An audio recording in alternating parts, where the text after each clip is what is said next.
Reach and Race.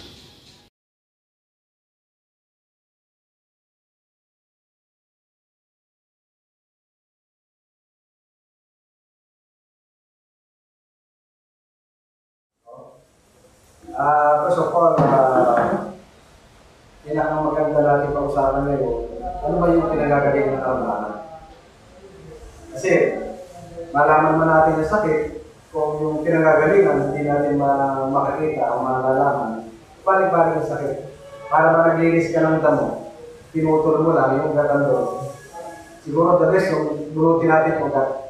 Para nasa gano'n yung damo, hindi na lang tumutubo.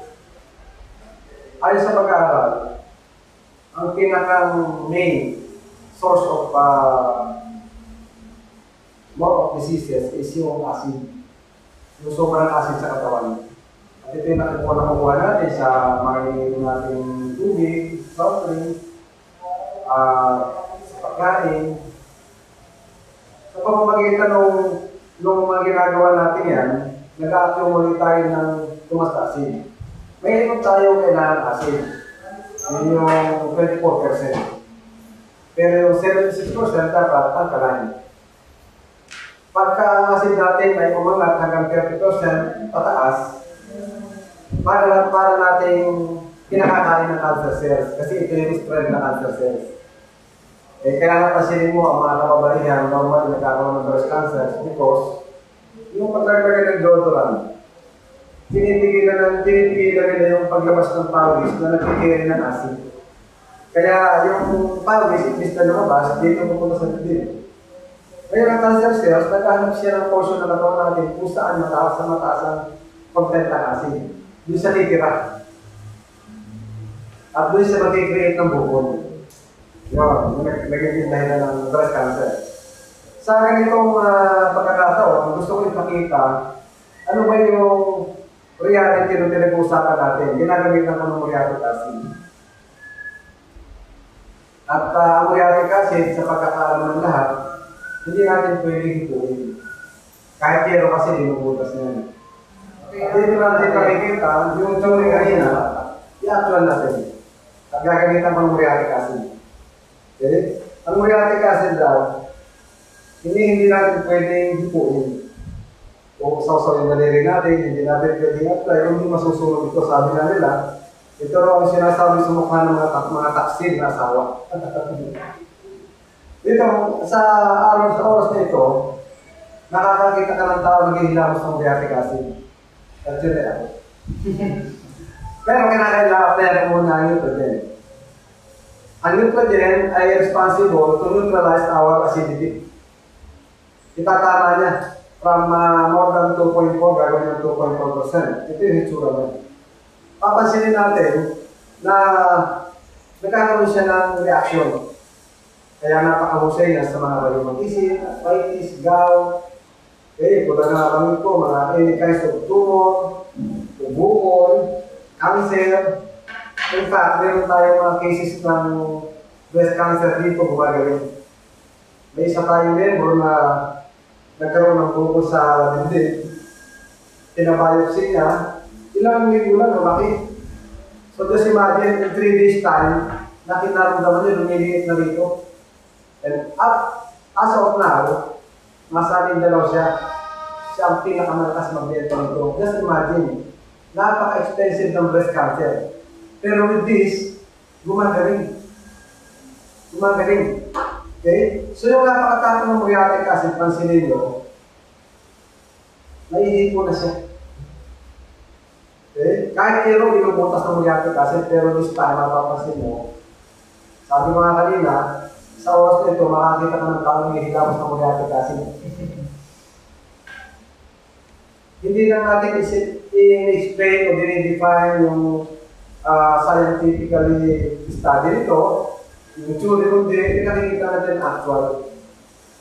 How true the product is. Okay.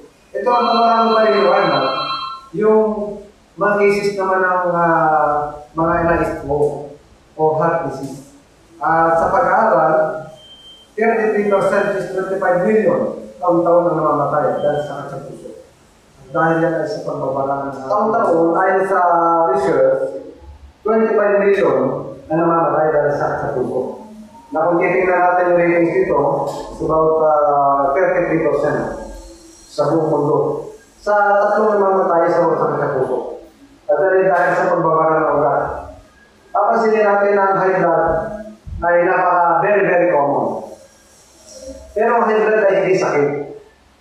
Sabi ng mga expert, ito ang palatandaan na mayroong abnormality ang daloy ng dugo. May babara.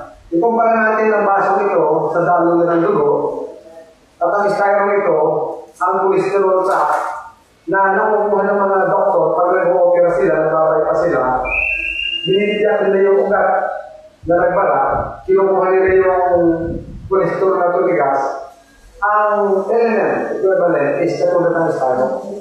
Dahil ang raw material ng styrone ay petroleum gas na nagagaling naman sa lupa. Tinataya na petroleum gas ay cholesterol ng lupa. Kaya doon ko na-prove na ang katawan natin galing sa lupa. The same ang cholesterol. Diba? So sa akin ito, Torres ng Heart Center. Matagal na nila pinag-aralan kung anong uri ng essential fatty acid ang kayang tumulong ng bara sa ugat para maiwasan yung bypass operation. Kapag napaka-expensive ng gamutan dito. Kapag minsan, hindi sapat yung na-operahan na, kundi minsan lalagyan pa ng pacemaker. Pagka yung medyo madayaan talaga o nadamis ng luhan. Pag ang bara ay malayo sa puso, alam naman natin na ang blood vessels natin parang lobo. Pag tumakil ng dugo ang ating puso, at pumasok sa pagmula, yung volume ng blood na kailangan niya i-supply. Pag hindi niya na-supply yun because of yung cholesterol na nakabara, yung volume ng blood, dumadami na hindi komportable ng ating puso. Kanya bubog ang puso natin para mag-generate yung dugo. So yung blood vessels natin, yun isang maximum point ang isa, hanggang doon sa buka. Parang dugo yan. Na kapag sumobra na yung hangin, puputok. Pag putok nun, yun yung stroke. Mabuti kung ito ay malayo sa puso. Pero kung nasa puso mismo ang bara, yun yung cardiac arrest. Na i-admit ka hospital, pero after 2 days, sabi ng doktor, mag-decision po kayo. Pag-terminal po natin ang oxygen na, kaya yung wala na po tayo. So, maiwasan natin yung mga bagay na yun with omega-3 gold. Isang uri ng omega-3 na galing sa isda na high-grade. Tatlo kasi yan. Mayroong galing sa liver oil, mayroong galing sa paligpig, at mismo sa naman. Mayroong dalawang uri ng isda na high-grade ang kanyang mais. Ang tutulagin niyan ay pink salmon, at yung isa ay blue salmon. Matatagpuan ito sa Alaska. Isang pinakamalapit na bahagi ng dagat na may snow. Nabirunod ka sa mga turista yung bibigyan nila, anong uri nila, blue salmon o pink salmon. Pero yun na isang uri lang ng sabi ng libangan. Walang ibang namumuhay sa malapit bahagi ng dagat na rin, papatay ang mas laro. Kaya na wala silang makain, kundi yung nalarong sa iceberg, yun yung kinakain nila. Ang tawag sa lumot na yun, spirulina. Kaya hybrid yung kanyang langis. Ang totoo niyan, itong soft gel na ito, kapag inilagay ko rito, mapapansin nyo na yung spiro nalulusaw. Just imagine, in 2 to 5 minutes, ubos na ubos ang spiro dyan. Na ibig sabihin, yung cholesterol talk natin na nagiging dahilan ng high blood at cardiac arrest o stroke, naiwasan. Ayan. Pwede mong testing ng ibang uri ng omega-3 at makikita mo, kahit na 10 capsule o soft gel na gawin mo yan, hindi na ito tawag. Pero look, kaya maganda itong pang-present, kung medyo makakolesterol na kinakain natin, hindi naman ka lang, umuya ka lang ng isang piraso dyan o 2 piraso. Protektado ka. Di ba? Minsan, paghandaan. Nakakaya naman kung paghandaan ka, hindi mo makakainin kasi takot na makakapin. Bigyan mo lang ng proteksyon yung sarili mo. Kaya sa lahat ng mga may problema sa breast cancer, colon cancer, prostate cancer, Alzheimer's disease, maiwasan pag uminom ka ng negative gold. Sa mag-asawa na hindi nagkakaroon ng anak, pero hindi pa naman sila matanda, makakatulong ito kasi nag-increase ito ng both male and female fertility. Ano na lang ang problema natin? Yung pag-accumulate natin ng toxin. Sabi ni Hippocrates, the father of medicine, first of all, rebalance. So, nag-rebalance na tayo ng asin. Pangalawa, tinanggal natin yung mga pangalawasan kung nagtandalo na natin dugo. At pangatlo, ilalabas natin yung lason. Ito na. Ilalabas na natin yung lason. Ano ang pinakamagandang paglabas ng lason? Lagi-lagi na ginagamit ng mga scientists, number 1, Carabao, baka, kambing, kabayo. Ito yung mga hayop na matitibay. Pansinin mo hayop na yung ulo na tarapan, pero hindi sila nagkakasal. Pag nakakita ka naman ng kambing na itatake sa puso. O kaya naman Carabao na may diabetes. O kaya baka hayop na. So, anong dahilan? Kasi, napakalakas nilang kuhaan ng damo. Dahil damo na kinakain nila, napakayaman sa alkaline vitamin C. Kaya pansinin mo yung mga hayop na yan, dumi-dumi. Dumi-dumi yan. Kasi ang bilis ng process ng kanilang detoxification. Pero, sa lahat ng hayop, may pinakamatibay hindi sila. Alam mo ba pinakamatibay? Daga.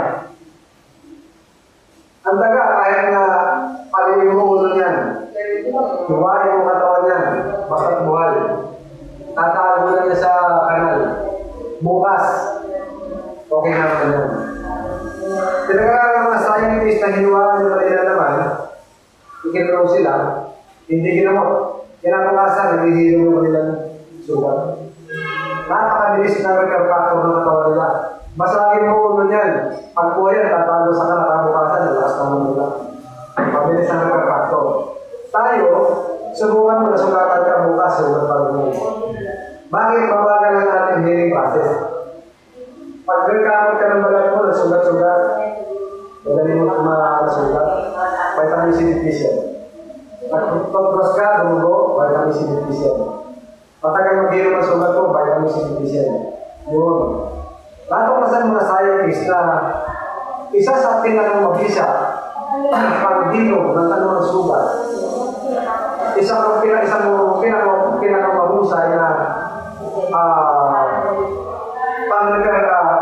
pagpalakas ng ating factor ng katawan, vitamin C.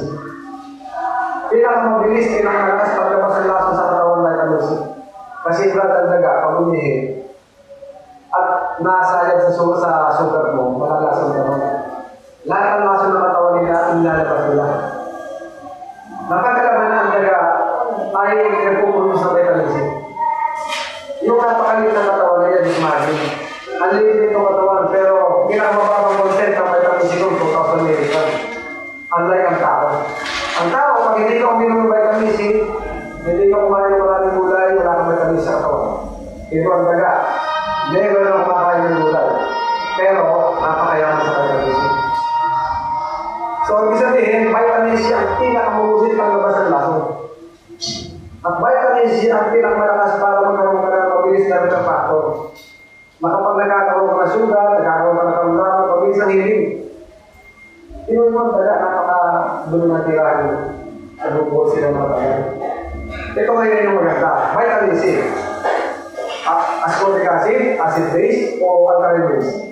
Pag acid base, hindi pwede sa diabetic. Hindi pwede sa high blood. Kasi nga, nakakalapat ng dugo. Hindi pwede sa may ulcer, susugatin lalo ang lalim ng polo mo. Hindi pwede sa dugo mo. At hindi pwedeng ihigit sa 500 mg sa araw. Unlike sa alkaline vitamin C, hanggang 10,000 mg pwede kang mag-intake. Pwede sa high blood, diabetic, sa gutom, at pwede sa may ulcer. Yun yung tinatawag natin sodium ascorbate, human alkaline C. Compared to other brand, this is 600 mg. Ito yung effect niya. This is the capsule of human alkaline C. Papansinin mo na yung toxic, yung lason, na naiimak sa katawan natin, once na uminom ka niyan, ito yung effect. See?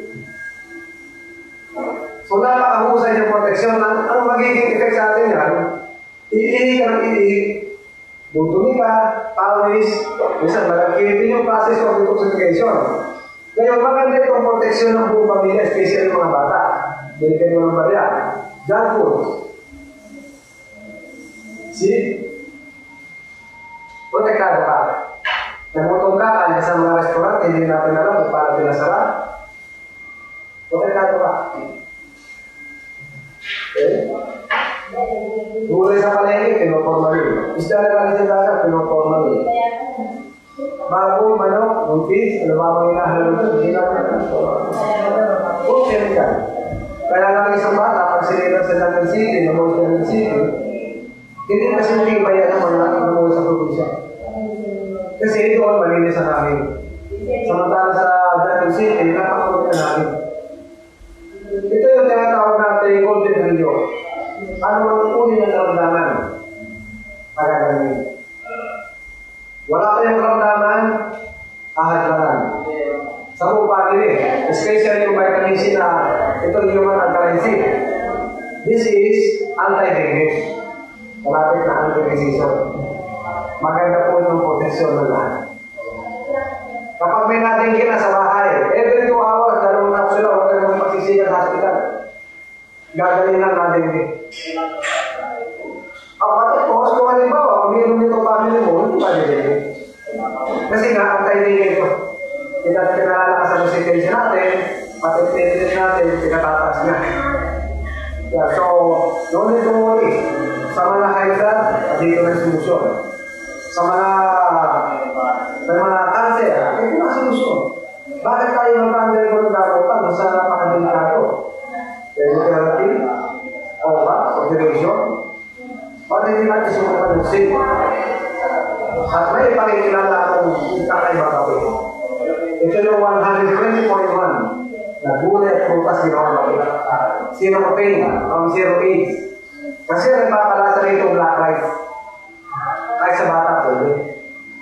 Ang maganda niyan, nagbibigay siya ng extra energy sa mga mag-asawa na medyo wala nang kakayanan. No, sa alam natin, no, makakatulong na natin. Pag binalitan tayo ng astig.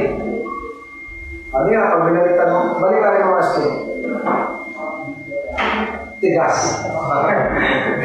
Dito, tigasin ka rin mo. Kaya na, ako yung mga uminom nito, kung matutulog ka na, hindi ka matutulogin. Pagkakarabaulin ka. And finally, meron tayong 120.1 na reduced reduce. Probiotics with probiotics. Maganda ito sa buong pamilya. At kung meron po kayong sugar na hindi magaling, works. Sema. This is manipal. Ito po nagkatawag na green leaf.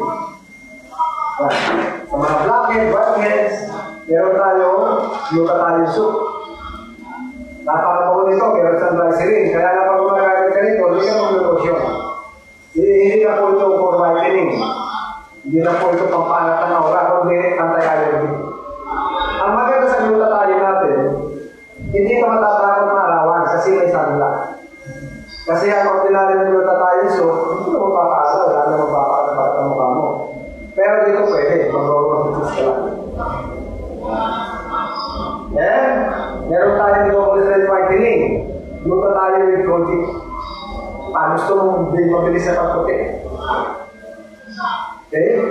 So with that, marami pa tayong product. Actually, meron tayong additive oil. Yung additive oil natin, pag inipag sa sasakyan mo mausok na, dito, up to 80% natanggalin yung mausok. Ang good news, 20 to 30% sa gas, malinis mo. Nakakatipid ka. Yung vibration ng makina mo, wabawasan. Yung cooling temperature nyo, mali-maintain. Kaya makakatipid ka sa top overhauling kasi hindi pinili ka makina. Ang totoo niya, yung lumalabas sa konting usok mo sa tambutso mo, amoy halaman na. Kaya nakalagay dito, save gas, save earth. Ito sagot sa sobrang usok ng nasasakyan.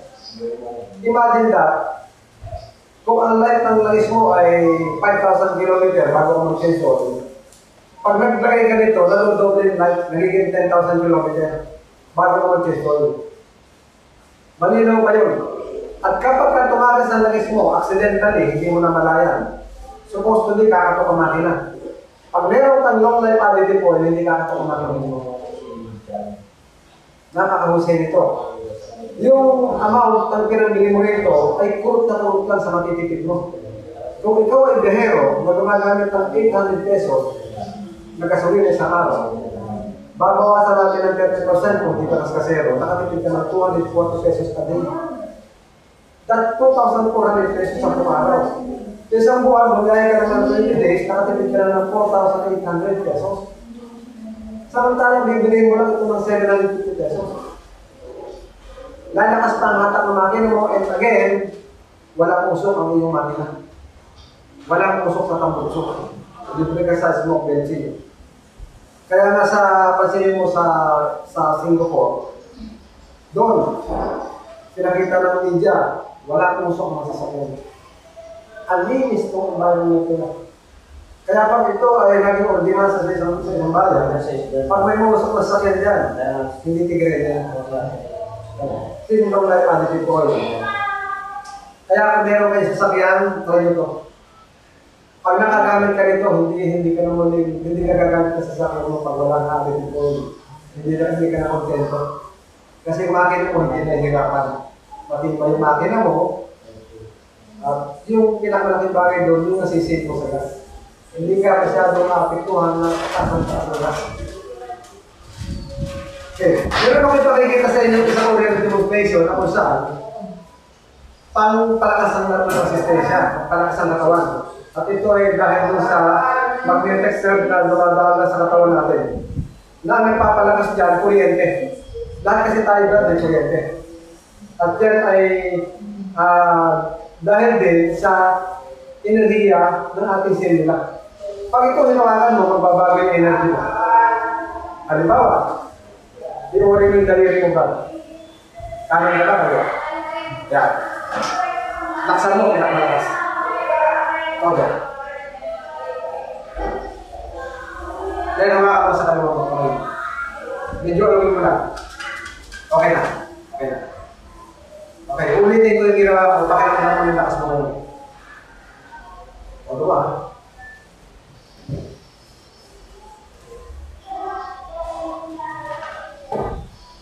Nakita mo yung difference? Ulitin natin. Okay. Toto. Nakita mo yung difference kanina? Kasi kapag siya nila, malakas din ang pakiramdam yan. At meron din silang paboritong pagkain, ang tawag doon alkaline base. Eh, kinds of alkaline base na matas natin, paborito nila yan. Di ba kanina, sinabi ko kanina, nung dinedemo natin yung alkaline, meron silang ayaw asin. Kaya ang sales natin, pagka yung acidic tayo, nakasarapin ito yan eh. Kain tayo na masasarap, hindi niya makusog lahat kasi nga, may sumasabay na laso ng acid. Kaya nakasarapin ito nila. Pero pag may alkaline tayo natatas, bumbo ka yan. Nagiging malikot na sila. Ready to absorb yan kasi gusto nila kumain. Eh, kinds of alkaline base, nangalapit sa katawan natin. Nagiging malikot sila, nagiging masigla. Kaya yung energy natin tumataas. Kaya ito po mga product natin ito, puro alkaline base po yan. Ang mga negative part ng ating katawan, yung mga alien, mga hindi organic. Ang katawan kasi natin organic, positive ito. Yung cellular natin gusto niya organic.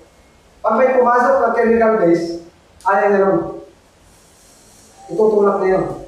Ayaw niya. Pagka pumasok yung pagkain na puno-puno ng chemical, ayaw niya. Negative yun. Ito mga product na ito, puro positive ito. Tama-tama sa katawan natin na organic na positive rin. Kaya kapag may pumapasok, katulad ng pinakita ko kanina, pumasok yung gulay na puno-puno ng formalin. Diba? Pero dahil kanina, nalagyan mo ng human alkalines yan, hindi siya naapektuhan. Kaya kung kayo magtataka, sa unang 2 araw na umiinom po kayo nito, extraordinary po yung lumalabas na dumi. Huwag yung isipin na baka ako ay nagdadayariya. Hindi po. Kasi kapag nagdadayariya ka, hindi lang basta may lumalabas kasi sumasakit ang tiyan mo. Pangalawa, tubig na lumalabas. Pero kapag natapos na may labas na yung mga group na yan, unang-unang effect niyan, delete yung colon. Yan, yung waistline mo magbabawasan. Second, bumagang yung pakiramdam mo. At pangatlo, iniihi ka ng madalas sa walang dalawang araw. After 2 days, normal na. Hindi ka na nagpupuyat sa ganito.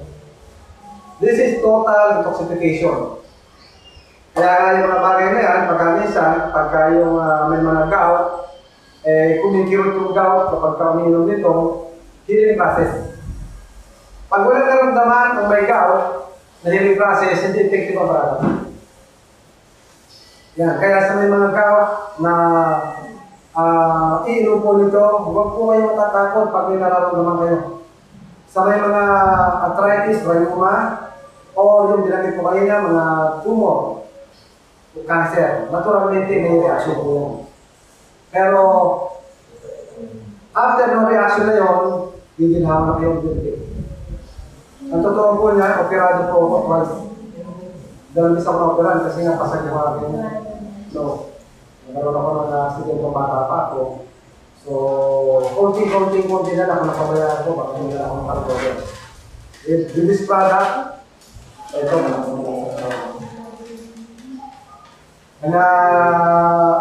sa mga nanonood, bakit hindi subukan? Bakit hindi subukan yung product na napakalisa at ang pinaka-importante, no saliva. Ligtas, diba? Ang pinakamaganda, ay hindi ka, kita.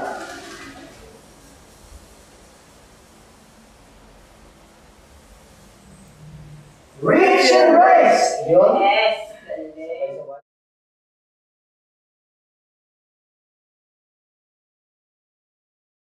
Reach and race.